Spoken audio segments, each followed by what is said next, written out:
Alors bonjour Nathan Ambrosini, vous êtes réalisateur, scénariste et même monteur, j'ai vu.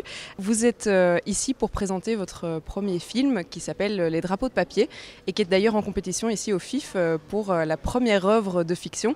Qu'est-ce que ça fait de présenter son film dans un festival de cinéma ? C'est génial et c'est une grande chance, une grande opportunité et c'est un vrai public quoi. Ça va être stressant et particulièrement angoissant mais c'est vraiment une grande chance et on est trop content de le présenter. C'est l'histoire de Vincent qui sort de prison après 12 ans d'incarcération et qui va rejoindre sa sœur Charlie, qui n'a pas vu depuis tout ce temps-là. Et ce film raconte cette fraternité, elle raconte l'amour dans une famille et puis le problème de la réinsertion dans la société des prisonniers. Je vais quand même donner un détail, c'est que vous avez 19 ans. Comment est-ce qu'on pense à un film comme ça à 19 ans ? Je suis tombé sur cet article d'un prisonnier qui faisait une sortie sèche et qui racontait ses difficultés, qui racontait à quel point c'était beau et effrayant pour lui de retrouver le monde. Et ça m'a passionné et ça m'a bouleversé. Je me suis dit c'est sur ça que j'ai envie d'écrire. On se pose beaucoup la question de la liberté quand on quand on devient adulte. Et je me suis dit mais c'est ça, c'est parfait, c'est la clé pour en parler. Et c'était un sujet fort, important, grave. Et je me suis dit faut que j'en parle, j'ai envie d'en parler. Est-ce que vous vous êtes inspiré d'histoires réelles à ce niveau-là ? Est-ce qu'il y a eu de la recherche sur ce thème-là, justement, de la réinsertion ? Oui, complètement. Il y a eu beaucoup de recherches. Malheureusement, aucune rencontre. C'est-à-dire que j'étais vraiment pas proche du tout du milieu carcéral, donc je connaissais personne qui était en prison. Je n'avais pas du tout d'approche, de point où je pouvais me dire je vais voir telle personne.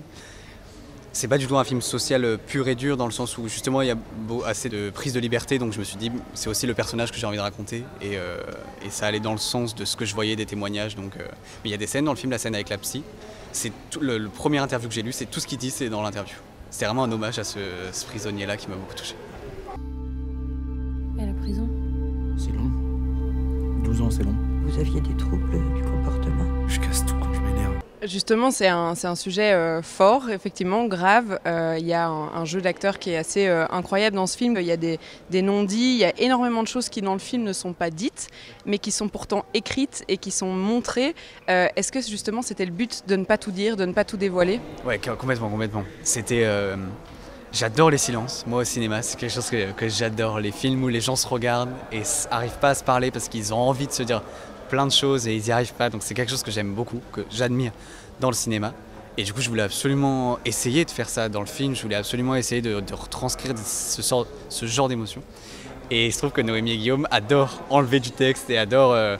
Il y avait des scènes où des fois ils disaient 5 phrases en plus et on s'en parle, on dit non bon on vient les 5 phrases, vous les avez en tête et juste vous regardez pendant... Et je leur disais surtout prenez le temps, prenez 1 minute. Le montage sera là pour enlever si c'est trop long, mais prenez 1 minute pour vous regarder. Ils ont des regards très expressifs en plus tous les deux. Pour reparler un peu du thème du film, on parlait de fraternité. D'où est-ce que ça vient cette envie de montrer cette relation entre une sœur et un frère qui est finalement assez compliquée ?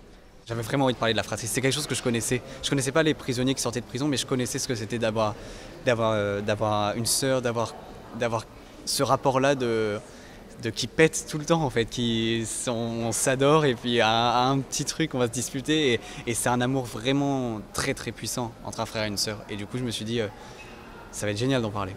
C'était quelque chose pour moi qui était très important en tout cas.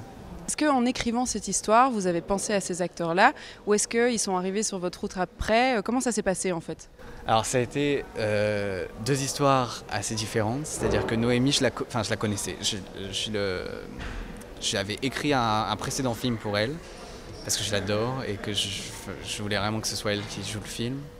Je me suis dit, on verra, ça m'étonnerait qu'elle accepte, mais je lui ai envoyé, ça lui a plu, on s'est rencontrés. Le film s'est pas fait, j'en ai écrit un autre pour elle. Et je lui ai dit, j'ai celui-là et je pense que lui il va se faire. Et elle m'a dit, ok, j'y vais, et ça me plaît. Et Guillaume, c'est un acteur que j'adore, mais je me suis jamais dit... il va jouer pour moi, ouais. Noémie au tout début c'était pareil, mais comme j'ai eu la chance de la voir sur un premier film, sur un premier scénario, je me suis dit je peux écrire un autre pour elle. Et Guillaume, j'y aurais jamais pensé. Et au final, le scénario est arrivé jusqu'à lui. Il m'appelle 2 jours plus tard pour me dire que ça lui a plu. On se rencontre à Paris et ça se fait. Et j'étais aux anges d'avoir ces deux-là réunis. C'était génial. Moi, quand j'ai vu le film, je me suis dit que c'était quand même très fort un film pour Guillaume Gouix, c'est-à-dire que c'est un personnage qui lui va extrêmement bien. On a un caractère fort, on a un caractère. Il aime bien les rôles un peu violents, physiques. Voilà, et est-ce que ça avait du sens justement de continuer dans ce physique-là et de lui attribuer un rôle comme ça Pourquoi j'ai l'impression d'avoir à m'occuper d'un gamin de 16 ans? Pourquoi t'as l'impression que j'ai 16 ans? Tu sais pourquoi t'as l'impression que j'ai 16 ans? Parce que c'est là qu'on m'a laissé!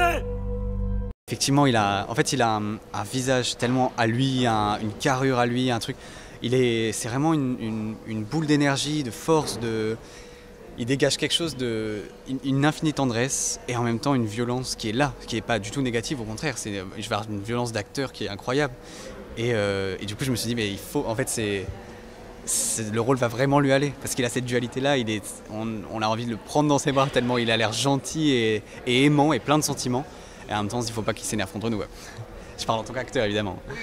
Dans ce film, il y a quand même beaucoup de recherches photographiques. Vous avez beaucoup travaillé avec les flous, avec les lumières. Est-ce que le flou veut vraiment dire quelque chose dans cette histoire? Est-ce que nous, on l'a ressenti comme ça, en tout cas Ah oui, complètement. C'était très important. Mais surtout que les scènes de flou sont arrivées sur le tournage. Enfin, le fait que ça soit flou. Et c'était, en fait, je ressentais tellement de force entre eux deux que je me suis dit, quand ils sont pas ensemble, parce que souvent les scènes de flou, c'est quand il y a un personnage perturbé ou il y a quelque chose comme ça. Et je me suis dit, c'est important de retranscrire ça, que l'un sans l'autre, il y a une vision trouble. Il y a un truc, ils ont besoin l'un de l'autre. Et j'adore, et je trouve ça très beau aussi, les flous.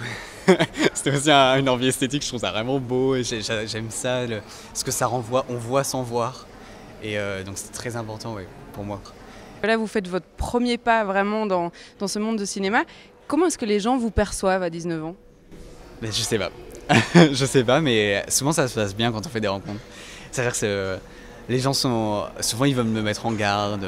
Souvent c'est ça, fais attention, ça va être quelque chose de difficile et tout ça. En tout cas, merci Nathan de vous être assis avec nous cet après-midi. Et puis on vous souhaite tout le courage pour la suite, parce que votre carrière, elle est quand même juste au début. Ça ne fait que commencer. Et puis bonne chance pour cette compétition aussi pour demain. Et merci beaucoup. J'ai fait l'esprit de compétition, donc ça va.